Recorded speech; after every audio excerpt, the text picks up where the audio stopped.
برای دوختن قلب به روش شماره دوزی روی این پارچه های کانتدار میتونید از این الگو استفاده کنین که توی هایلایت براتون گذاشتمش. ببینید من الان پارچه 24 کانت هستش. اکثر الگوهارم رو پارچه همین پارچه انجام میدم و این قلبه برای دوختن تقویم بین عدداش، مثلا تاریخ تولد رو میخوایم قلب بدوزیم، خیلی قلب کوچیکی در میاد و خیلی کاربردی هستش. من خودم از این الگو استفاده میکنم.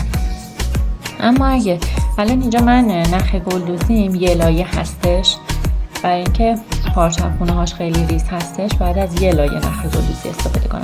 اما اگه شما پارچه‌تون 14 کانت یا 16 کانت بود و این خونه هاش درشت بود، میتونین از لایه های نخ بیشتر استفاده کنید، مثلا از 3 لایه یا 4 لایه نخ گل دوزی استفاده کنید. الان میخوام شروع کنم به دوختن، میخوام این ستون رو شروع کنم به دوختن.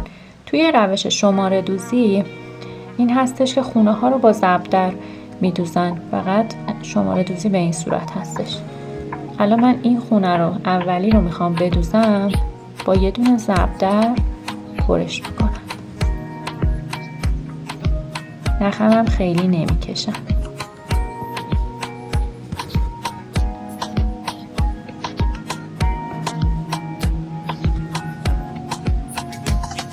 حالا میخوام خونه پایینی این خونه رو بدوزم.